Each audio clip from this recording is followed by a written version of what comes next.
Tiatira. Entonces, yo le titulé a este mensaje Tolerancia Cero. Y quizás a lo largo de lo que vamos a ir leyendo vas a poder entender por qué. ¿Por qué tolerancia cero? ¿Por qué el fallo o cuál era el punto cojo, el punto débil de esta iglesia? Ahora vamos otra vez a pasear por el área de Asia Menor, lo que hoy es Turquía, donde estaban ubicadas estas 7 iglesias a las que Jesús les decide enviarles una carta, llevarles un mensaje, y como Él repite constantemente en cada una de las cartas, no es una carta específica solamente para esa iglesia, que lo era, sino que también es una carta para aquí, para nosotros, para ti y para mí. Esta es una carta que lleva también tu nombre, lleva el nombre de Gladys, el nombre de Roberto, de Yadira, de Andrés, de Osmaris, de Isma, de Rafa, de Juan Carlos, de cada uno de los que estamos aquí. Tu nombre, el remitente es Jesús. Y Tiatira era la ciudad más pequeña. Hasta ahora veníamos hablando de ciudades más o menos importantes de ese tiempo, pero la ciudad de Tiatira estaba un poquito más hacia el interior, no era una ciudad costera, era una ciudad pequeña. Pero curiosamente, a pesar de ser la ciudad más pequeña y aparentemente la iglesia más pequeña, a su vez era la carta más larga y esa es la que Jesús más le habla. Y vamos a ver por qué. Jesús aquí en esta carta tiene un tono estricto, un tono fuerte, se ve. ¿Por qué? Porque es el único que puede darnos un diagnóstico certero. Cuando tú vas al doctor y el doctor te dice, mira Maxi, es que tienes los pulmones un poquito así, los riñones no sé qué. Así. El único que puede darnos un diagnóstico certero de cómo está nuestra vida, cómo está nuestro corazón, es Él, es Jesús. Entonces, Él lo que hace es halagar cosas, o sea, los puntos fuertes, Él las virtudes, Él las remarca, pero también está para corregir aquello que debe ser cambiado, porque siempre tenemos cosas que tienen que ser cambiadas, tienen que ser transformadas. Jesús decía que tú seas transformado. Acabamos de cantarlo también de alguna forma aquí. Y cada domingo somos transformados. Cada día que estás en su presencia, lunes, martes, miércoles, cada vez que hablas con Él, su Espíritu Santo te va transformando. No, la idea de Dios no es que esté siempre igual. Entonces, esta iglesia de Tiatira estaba entre Pérgamo y Sardis, para que te ubiques en el mapa, luego lo puedes buscar en Google. A día de hoy es una ciudad en la que solo quedan ruinas, pero ahí cerquita hay una ciudad que más o menos la población se mantuvo ahí y mantiene un nombre diferente. Ahora, quizás te consideres pequeño a los ojos de los hombres, quizás te consideras poca cosa, como podría considerarse Tiatira, una ciudad un poquito menor en comparación a Éfeso, Esmirna, que eran ciudades potentes, poderosas.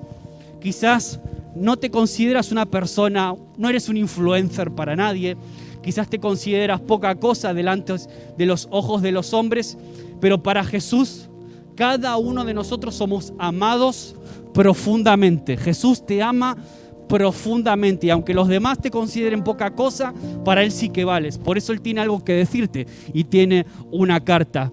Esta era una ciudad, Tiatira, para que nos ubiquemos en el contexto histórico, porque lógicamente la Biblia no detalla la historia de la ciudad, el contexto cultural, nos da algunas pinceladas.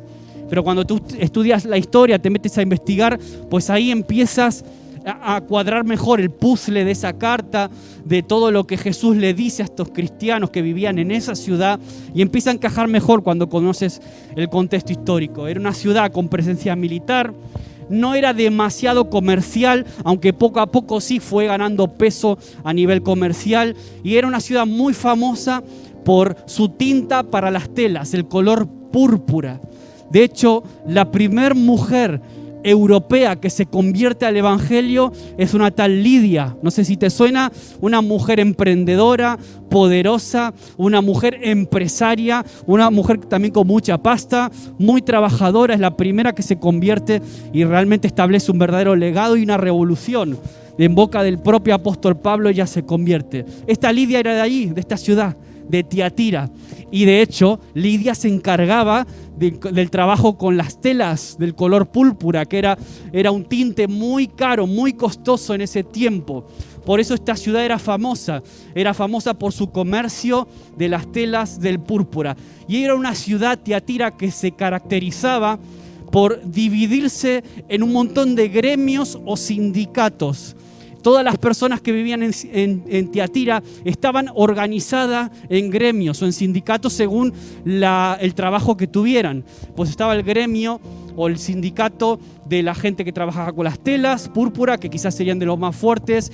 Estarían también los alfareros por otro lado, los que trabajaban el metal por otro lado, y así. Había una fuerte presencia sindical en la ciudad de Tiatira y era muy reconocida por eso. Pero había un problema con esto. Cada gremio, cada sindicato tenía una especie de patrón o dios al que adoraban.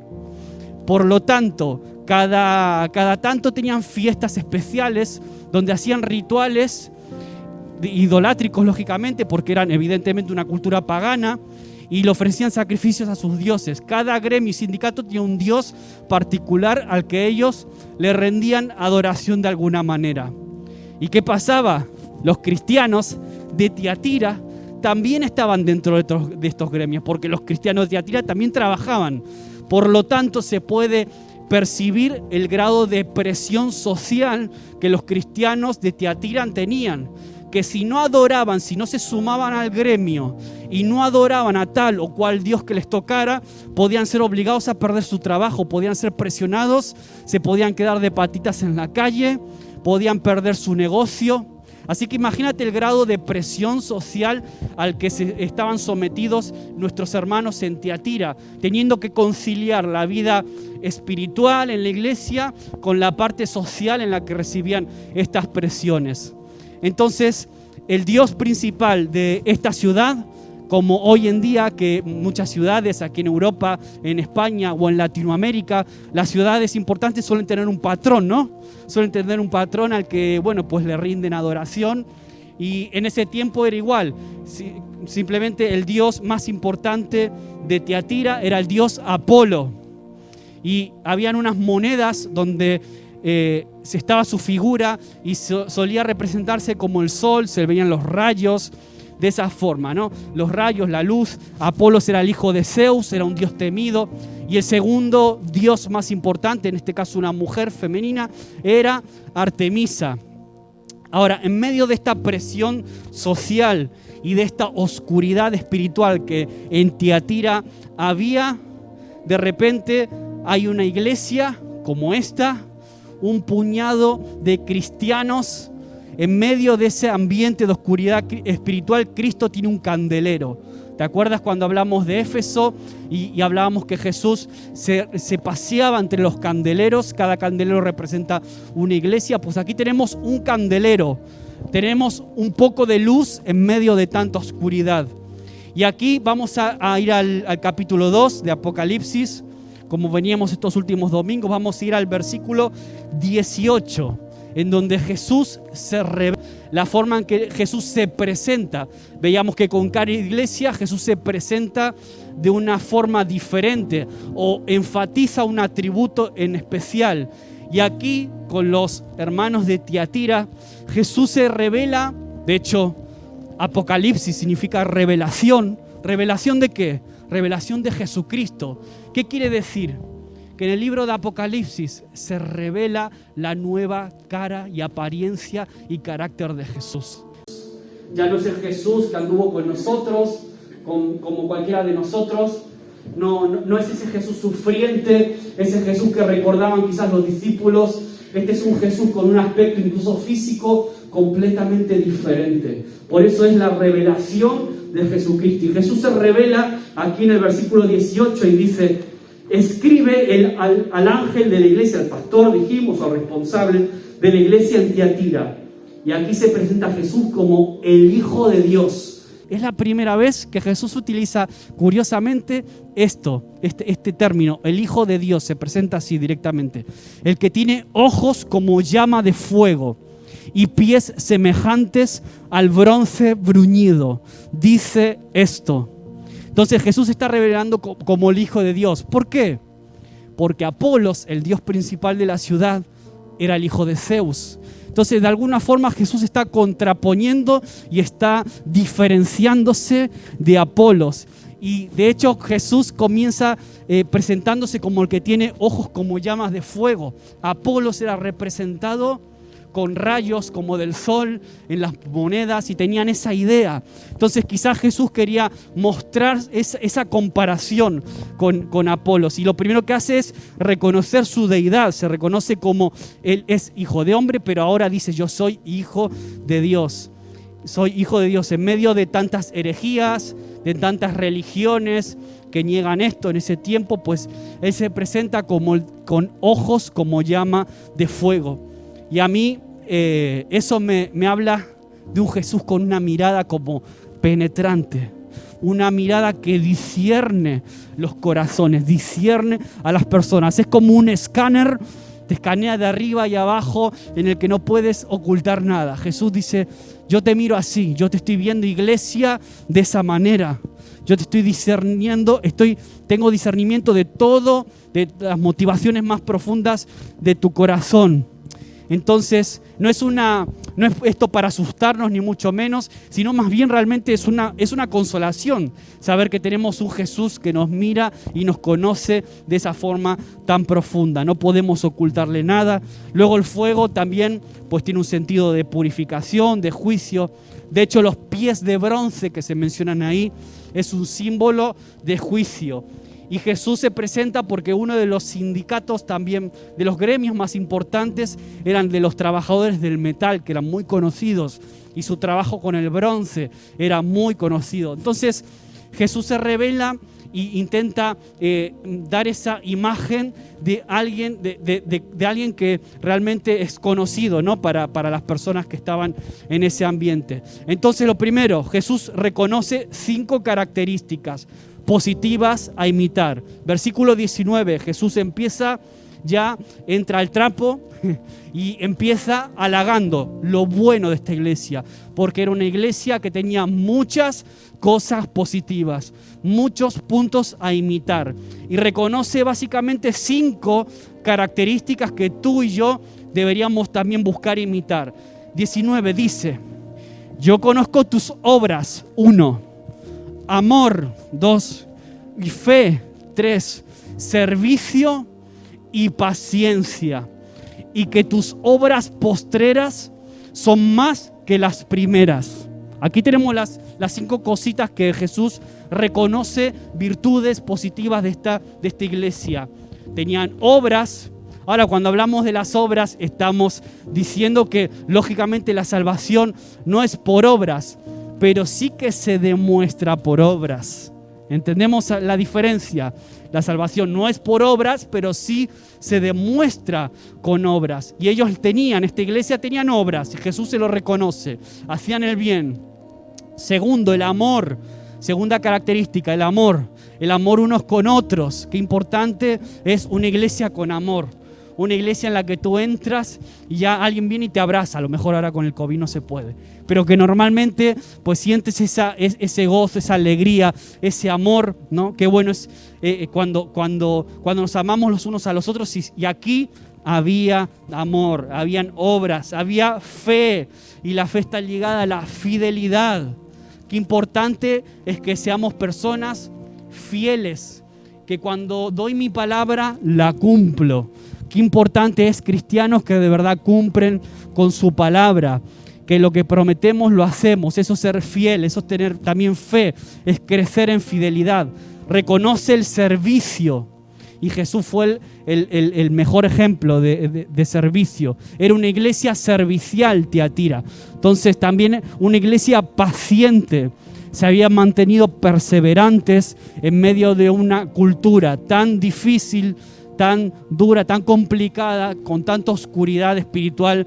Ellos resistieron, ¿vale? Porque la vida cristiana es resistencia también, es mantenerse, es una carrera a largo plazo.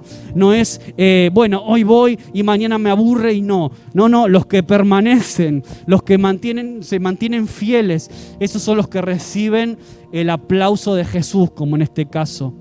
Y hablando de resistencia, hablando de servicio, de paciencia, de amor, de fidelidad, de obras, ¿cómo era tu vida cuando conociste a Cristo? ¿Puedo decir que mis obras han aumentado respecto a las primeras? Como dice aquí, dice que tus obras postreras son más que las primeras. ¿Eres la misma Lenir que hace 2 años atrás, 3? ¿Eres la misma Osmari que en el 2018 o en el 19? ¿Es el mismo Isma del año pasado antes de la pandemia? ¿Cómo son tus obras? ¿Son mayores que las postreras? Eso es un poquito para que nos analicemos. ¿Cómo estoy yo delante del Señor? ¿Cómo estoy en fe, en amor, en servicio, en obras, en paciencia, en resistencia? ¿Puedo ver un crecimiento en mi servicio a Dios, en mi amor por Dios, en mi familia, en los prójimos, que las personas que tengo cerca mío? ¿Puedo decir que he crecido respecto a mi relación con ellos? Pues esas preguntas, guárdatelas para el grupo pequeño de esta semana. Entonces vamos al 3. Jesús, ahí viene el pero. Aquí viene el punto ya que, oye, pero Maxi, ¿por qué no lo terminamos acá y cantamos algo y ya está? Y queda lo bonito solamente, ¿no? Y aquí viene el pero de Jesús. Aquí viene el reproche. Todo lo anterior, por lo visto, no borraba, todo lo bueno no borraba esto malo que viene ahora. Por eso Jesús nos quiere transformar a mejor. Él no quiere que nos quedemos simplemente, aunque tengamos muchas cosas positivas y hayamos crecido en amor, y hoy puedo decir que soy quizás más servicial, o que soy más paciente, que he aprendido a resistir, que he crecido en el contentamiento, pero Jesús quiere más. Quiere pulirnos, quiere limpiarnos. Él es el novio, acuérdate. Y Él va a ir al altar con la novia, pero no con cualquier novia. Va a ir con la novia inmaculada, pura, limpia, sin mancha. Y estamos tú y yo en ese proceso de limpieza, de purificar, de crecer, de santificar, como también le llaman algunos. Entonces, aquí viene el pero. Hay cosas que pueden destruirnos. ¿Por qué? Porque hay cosas que pueden dañar a la iglesia. Por eso aquí viene el reproche, el pero. Y Jesús está dispuesto a todo por defender a su novia. Y Jesús es muy directo, utiliza un tono muy duro y muy estricto. Y es curioso porque comienza diciendo, pero tengo unas pocas cosas contra ti. Parece que son pocas cosas, pero son muy graves. Parece poco, pero para el Señor ese poco es mucho, es muy grave. Es como si tú vas al médico y el médico te escanea, como decía antes, y te dice, bueno, estás bien de los pulmones, bueno, estás bien, tienes los riñones bien, bueno, tienes el ritmo cardíaco muy bien, todo bien, pero ¿sabes qué? Tienes un tumor maligno en el cerebro y no sé cuánto vas a durar. Imagínate que te dice algo así el médico. O sea, todo lo bueno que tú tienes no sirve cuando hay algo malo que te está matando, que se está engangrenando por dentro. Y por eso viene el pero y el reproche de Jesús. Versículo 20, vamos a leerlo juntos. Dice, pero tengo unas pocas cosas contra ti, que toleras, remarca y subraya esa palabra, toleras, porque el mensaje va por ahí hoy, que toleras que esa mujer Jezabel, que se dice profetiza, enseñe y seduzca a mis siervos a fornicar y a comer cosas sacrificadas a los ídolos. Y le he dado tiempo para que se arrepienta, pero no quiere arrepentirse de su fornicación. Y he aquí, yo la arrojo en cama y en gran tribulación a los que con ella adulteran, si no se arrepienten de las obras de ella. Y a sus hijos heriré de muerte. Tremenda, las palabras de Jesús, el juicio que emite ahí. Y a sus hijos heriré de muerte, y todas las iglesias sabrán que yo soy el que escudriña la mente y el corazón. Acuérdate, ojos como llamas de fuego. Y os daré a cada uno según vuestras obras. Yo creo que hasta ahora, de todas las cartas que hemos visto, creo que son las palabras más fuertes que tiene Jesús con una iglesia. Estas. Le está hablando a la iglesia, no le está hablando a los inconversos, no le está hablando al mundo, no le está hablando a los que llevan mala vida y fuera, no. Le está hablando a la iglesia, le está hablando a ti y me está hablando a mí. Y aquí aparece un nombre, una persona figurada como Jezabel, una mujer que por lo visto es el liderazgo de Tiatira, de la iglesia. Habían dejado que se autodenominara profetisa y comenzara a enseñar falsas doctrinas, y esta mujer o esta persona logró un lugar de importancia. Ahora, quiero que no te confundas, porque hay muchos que entienden, por no decir la mayoría, teólogos y los que estudian la palabra profundamente creen que no era una persona, literalmente una mujer que se llamaba Jezabel, sino que era una figuración, era una persona, probablemente una mujer, sí, pero que estaba representando y simbolizando a la Jezabel del Antiguo Testamento. La Jezabel de Acab, de Nabot. ¿Te acuerdas de la viña de Nabot? Lo prediqué hace unos meses atrás. Creo que fue el primer mensaje que compartí aquí en este local.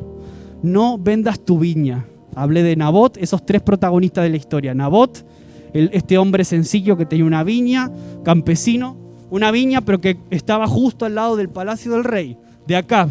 Un hombre que había hecho lo malo delante de los ojos de Dios. El rey Acab. Un rey que se había casado con una tal Jezabel. Estamos en el Antiguo Testamento. Si no me equivoco, está en Primera de Reyes 16, creo que está el relato de Jezabel en concreto. Bueno, son varios capítulos. Entonces, Acab se casa con una mujer que no era israelita. O sea, ya primer error de este hombre. Se casa con una mujer no israelita, una mujer pagana. Una mujer que aparentemente era de verdad un mal bicho. Que comenzó a meter la adoración idolátrica dentro de toda la nación de Israel. Llevó a toda la nación a adorar a los falsos baales, a los falsos dioses, cosa que trajo un castigo tremendo de parte de Dios.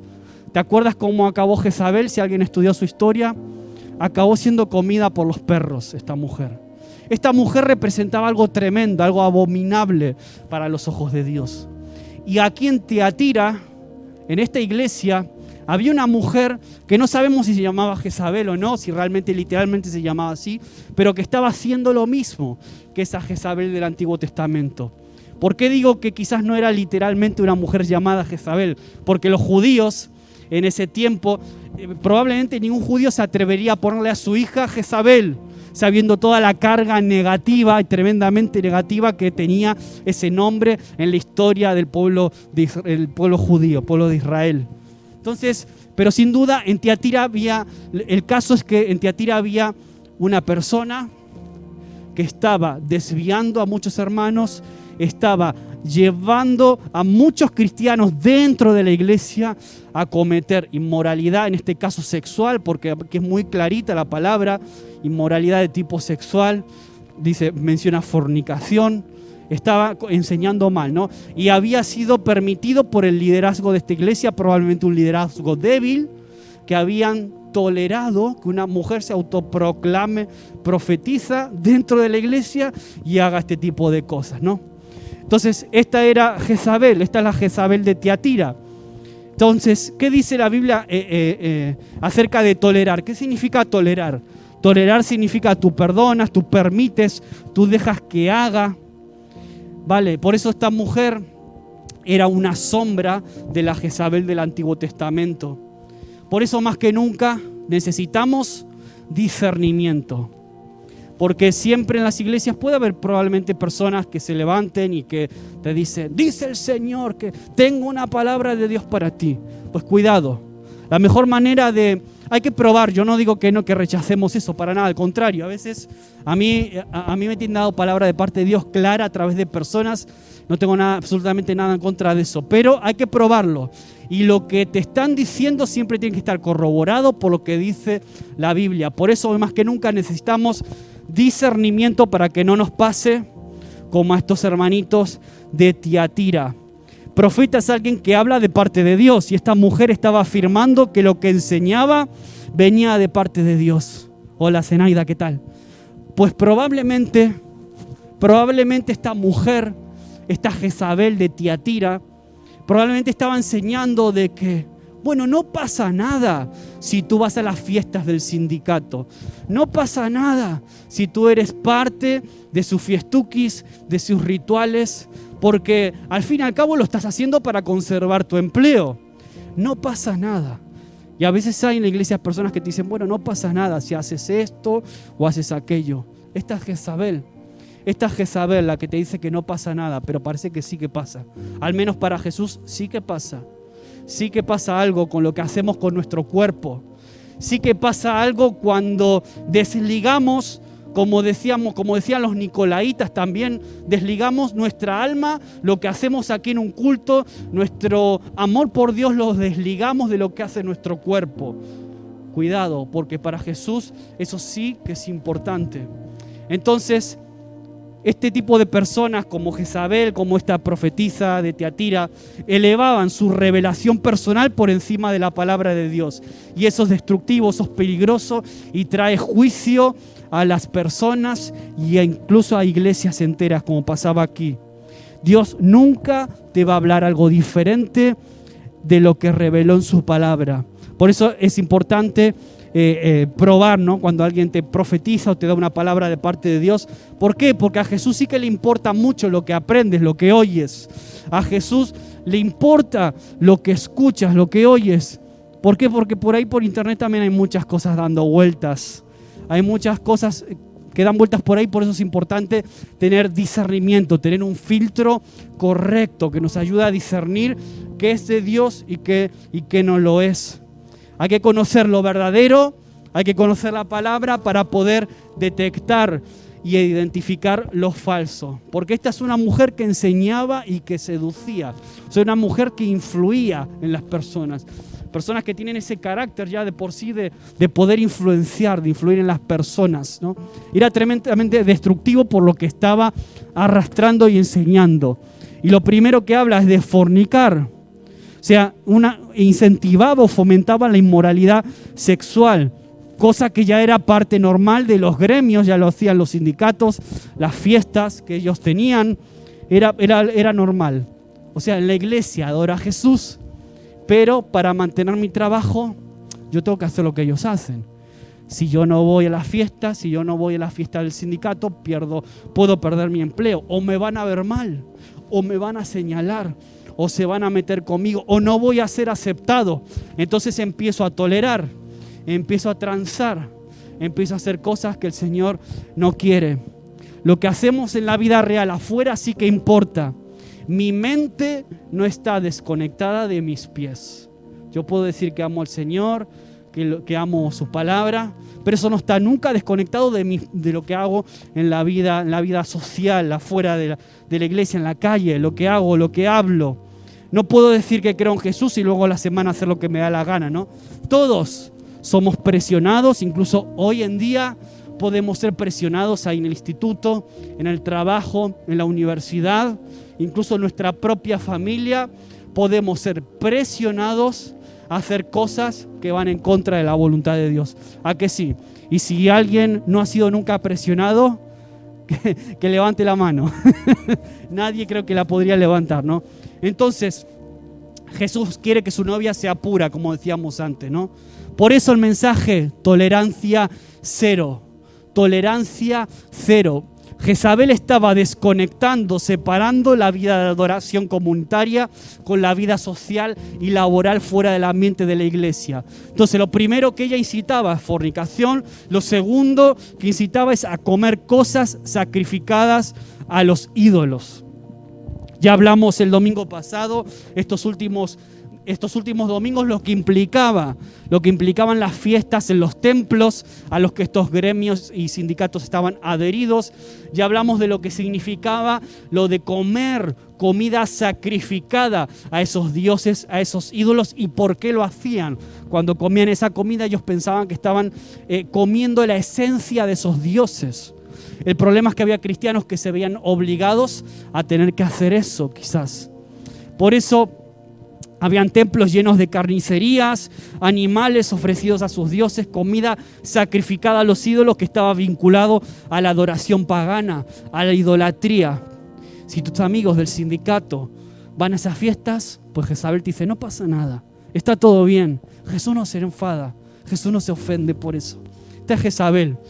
Sí que se ofende, ¿no? Y hoy tenemos que preguntarnos, y yo me tengo que preguntar, ¿para qué vivo? ¿Por qué vivo? Porque todos fuimos creados para adorar a Dios. El problema es que la caída en Génesis trastocó todo, pero todos seguimos teniendo esa capacidad de adorar. Lo que pasa es que la usamos para adorar cosas a veces incorrectas. En vez de adorar a Dios, adoramos otras cosas. Hablábamos el domingo pasado que los dioses representaban diferentes tenían diferentes atributos y representaban diferentes cosas.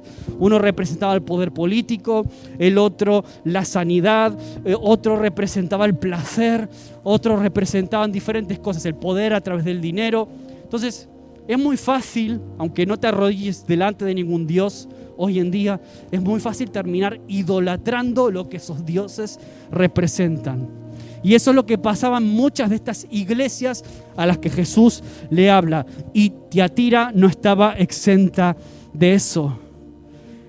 Jezabel trajo su idolatría al casarse con Acab. Fue la Jezabel del Antiguo Testamento, la de Acab, la de Nabot. Puedes ir en YouTube, está el mensaje por ahí. Esa lo que hizo fue hacer un sincretismo entre las religiones, una mezcla. Por eso era una mezcla entre verdades diferentes. Por eso Jezabel, la Jezabel del Antiguo Testamento, había sido una verdadera pesadilla para el pueblo de Israel. Y Jesús usa a esta mujer del Antiguo Testamento para, de alguna forma, hacer gráfica, para graficar lo que estaba haciendo esta persona en Tiatira, esto mismo. Mezclar la verdad de la Biblia con las culturas locales, diferentes costumbres. ¿El resultado cuál es? Pues idolatría, fornicación, adulterio, lo que ya sabemos. Satanás, si no te puede destruir por fuera, ¿sabes cómo lo va a hacer? Lo va a ir haciendo por dentro. No pasa nada, un poquito de fiesta. No pasa nada, un poquito de alcohol, no pasa nada. No pasa nada, un poquito de esto. Un poquito de sexo, un poquito de adulterio por ahí. No pasa nada, un poquito de lo otro. Y así es como el pecado va metiéndose hasta que, como decíamos el domingo pasado, te va intoxicando. Y ahí es donde ya Jesús dice, pues tengo que intervenir. Y Él no quiere compartir tu corazón con nadie. Jesús es fiel a ti. Él desea fidelidad. Él no quiere adoración a otras cosas, a otros ídolos del corazón. Como te dije antes, puede ser el trabajo, puede ser el dinero, puede ser una relación, puede incluso hasta ser tu propia familia. Se puede llegar a convertir en un ídolo, en un verdadero Dios para ti, para tu vida. Las malas doctrinas llevan a malas obras. Por eso es importante el discernimiento.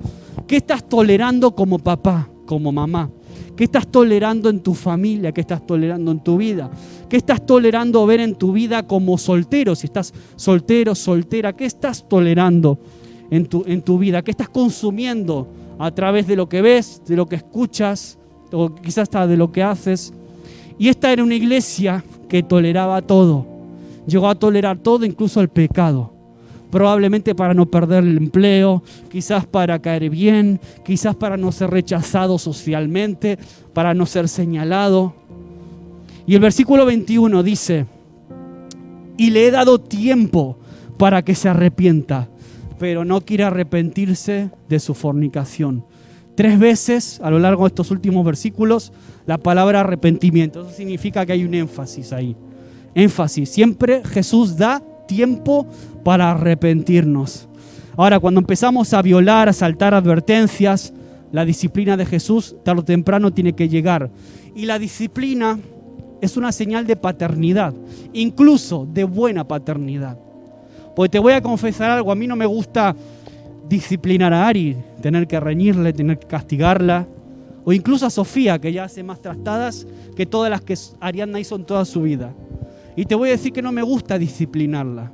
Te lo digo como papá, no me gusta hacerlo, pero sé que lo tengo que hacer, porque es parte de mi rol como papá. Y sé que al final es para su bien. Así nos ve Jesús a nosotros.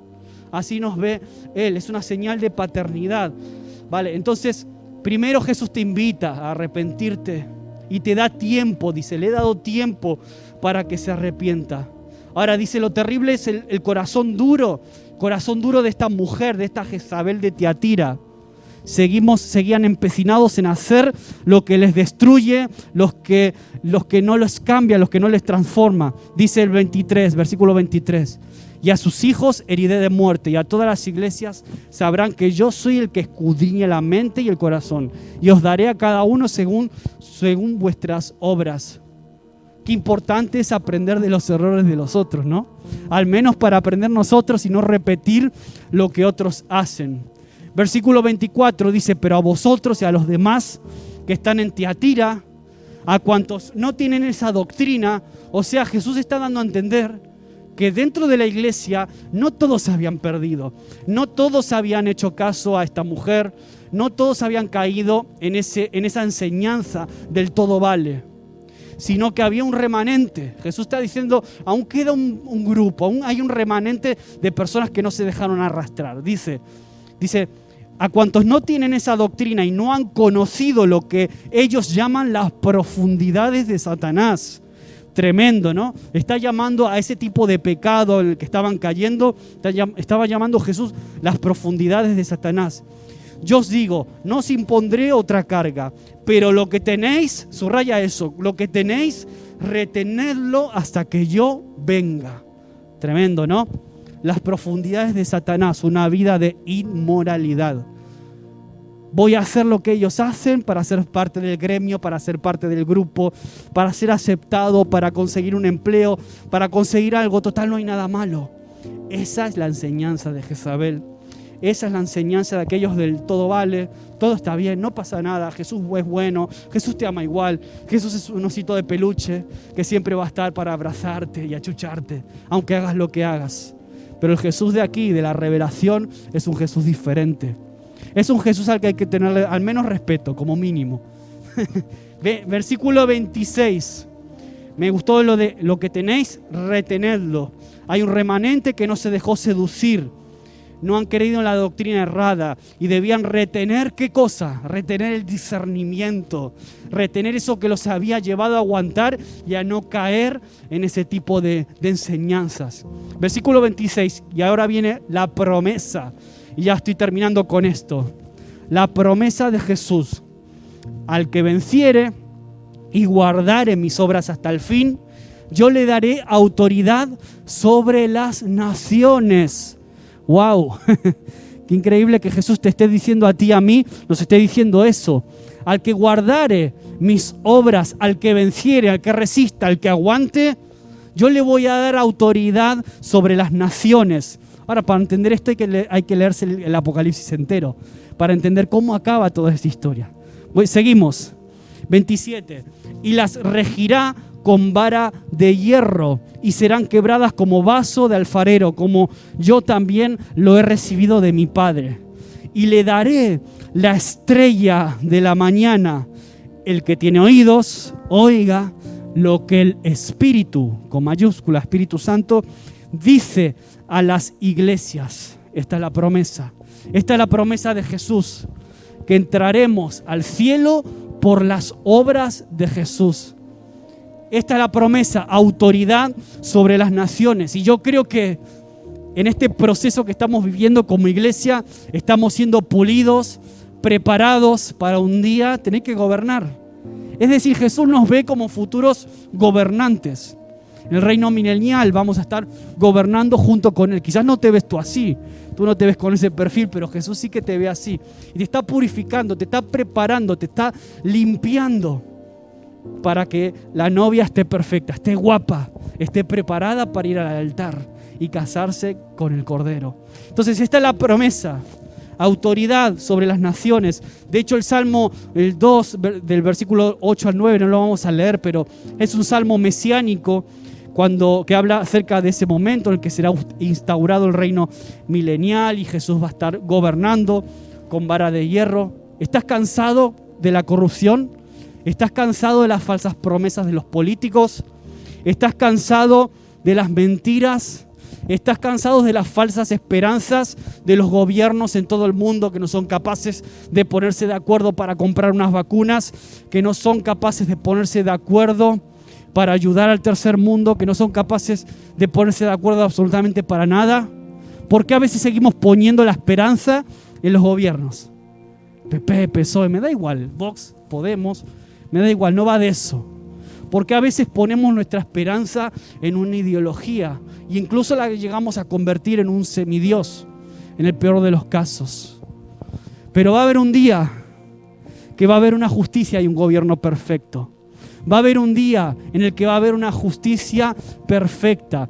Va a haber un gobernante con vara de hierro, con una justicia perfecta en el que tú y yo vamos a tener un lugar en ese gobierno. Un gobierno de paz, de justicia en el que no va a haber tolerancia a la maldad y a la corrupción. Y quiero salir de este pasaje que leíamos ahora, quiero ir a Apocalipsis 5:10, lo voy a leer rápido. Dice Apocalipsis 5:10: y nos has hecho para nuestro Dios reyes y sacerdotes, y reinaremos sobre la tierra.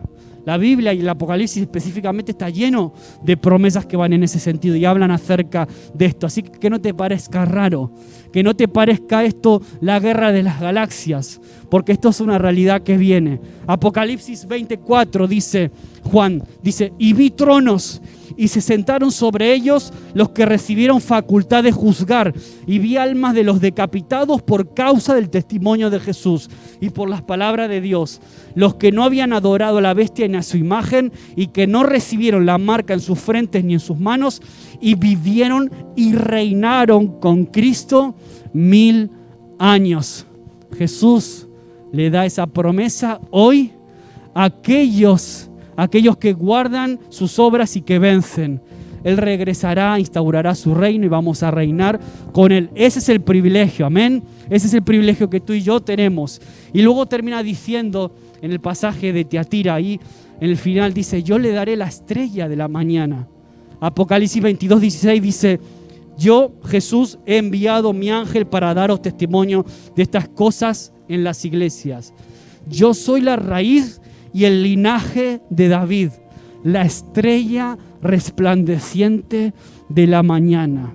Cuando Jesús le está diciendo: yo os daré la estrella de la mañana, a los cristianos que venzan, que guarden sus obras, que aguanten, que resistan, le está diciendo: yo mismo me voy a entregar a vosotros, yo mismo me doy a ustedes, yo soy el mayor placer que vosotros podéis tener, yo soy vuestro refugio, yo soy la estrella de la mañana, yo soy tu porción, yo soy tu recompensa. Jesús está diciéndole a los cristianos de Tiatira y te está diciendo a ti y a mí hoy: yo soy tu porción, yo soy tu recompensa. Hoy escasean muchas cosas en este tiempo que vivimos, pero Jesús no escasea. Amén. Los levitas en el Antiguo Testamento, ¿sabes qué?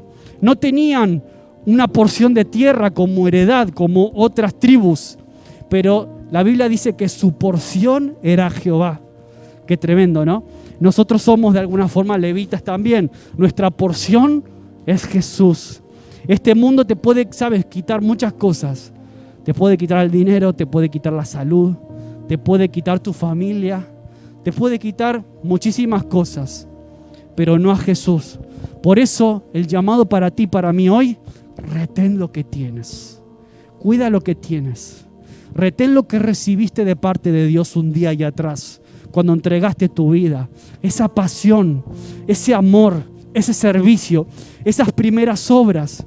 Estoy seguro que tus obras hoy van a ser más que las primeras. Estoy seguro que tú vas a crecer en este tiempo en amor. Estoy seguro que vas a crecer en servicio. Estoy seguro que vas a crecer en paciencia y en resistencia. Pero retén lo que tienes. Cuídalo lo que Dios ya te ha dado. Retén lo que tienes. No toleres aquello que viene a robártelo, a llevárselo. Por eso quiero ir terminando ya con esto. Yo le voy a pedir a Manu que pueda pasar adelante. Mensaje directo, clarito. Y un llamado a que si estamos quizás en este tiempo tolerando cosas que nos hacen daño, que hacen daño a mis hijos, a mi familia, que pueden hacer daño incluso a la iglesia, si estoy tolerando sin quererlo o queriéndolo cosas que me perjudican y que me dañan, hoy es tiempo y el Señor te dice: arrepiéntete. Yo te doy tiempo, te he estado dando tiempo a que te arrepientas. Quiero que vuelvas a mí. Él se regala a sí mismo. Apocalipsis 22:16. La estrella resplandeciente de la mañana. Por eso me encanta esa canción que dice: ya no soy esclavo del miedo, del temor, yo soy hijo de Dios. Ya no somos esclavos de la ley, no somos esclavos del pecado, no somos esclavos de los vicios, no somos esclavos de todo lo que el mundo consume. No somos esclavos de nada de eso. Por eso el llamado de hoy Es como compartí hace unos cuantos domingos atrás, no vendas tu viña. No toleres que ninguna Jezabel intente robarte lo que Jesús ya te dio. Reténlo con fuerza. No vendas tu viña, no vendas tu corazón, tu alma, tu cuerpo por un trabajo o por un empleo mejor. No vendas tu viña por una relación con alguien, con una experiencia por ahí con alguien. Tolerancia cero con aquello que te aleja, con aquello que te daña, con aquello que te separa del propósito de Dios. Con eso, tolerancia cero. Tolerancia cero con la doble vida. Tolerancia cero con comprometer mi fe por agradar a otros. Tolerancia cero con comprometer mi pureza por quedar bien con fulanito o con menganito. Tolerancia cero con agradar a otros, por ser aceptado, por caer bien sencillamente, con vivir caminando por la cornisa. Tolerancia cero con jugar con fuego. Tolerancia cero a esas Jezabeles que te dicen no pasa nada, tú tienes derecho, date un placer, date una licencia. Tolerancia cero con eso. Tolerancia cero con esos que vienen a robarte tu viña, a robarte aquello que el Señor te dio, buscando satisfacer a veces aquello que Jesús, solo Él puede darte. Él es mi deleite. Cantábamos hace unos domingos atrás, tú eres mi deleite. Qué bueno poder decir y declarar hoy aquí, Señor, mi vida completa y entera te pertenece solo a ti. Tú eres mi recompensa, tú eres mi porción, tú eres mi estrella de la mañana. En ti tengo todo lo que necesito, Señor. No voy a permitir que nada ni nadie me roben lo que tú me has dado, Señor. Voy a mantener una tolerancia cero con aquellos que buscan comprometerme contigo, comprometer mi fe con otras cosas, Señor. Voy a mantener tolerancia cero con todo aquello que daña mi pureza, que daña mi mente, que daña mi corazón, que me hace retroceder, con todo aquello que me separa de ti en estos tiempos en donde no hay más que inmoralidad en todo lo que vemos, medios de comunicación, internet, televisión, todo, absolutamente todo sexualizado. Tolerancia cero y filtro con aquello que consumo, que veo, Señor. Este es tiempo de cuidarme también de todo eso. Este es tiempo de mantenerme limpio y puro delante de ti. Y si hay alguna Jezabel en mi vida que me está llevando por mal camino, si hay alguna Jezabel que viene a decirme que no pasa nada, que está bien y no pasa nada con tolerar ciertas cosas, yo hoy pongo freno a eso, Señor. Y yo hoy tomo decisiones concretas de abandonar aquello que me aleja de ti. Porque si Jesús estuvo dispuesto así dejar su estatus, así dejar su popularidad o a comprometerla, si Él estuvo dispuesto a venir aquí a morir y a entregar su vida por ti y por mí, por alguien como tú y como yo, si permaneces en Él y no toleras aquello que a Él le deshonra, vas a ser limpio. Amén. ¿Vas a ser limpio para qué? Para un día gobernar con Él. Esa es su promesa. Jesús es tu recompensa.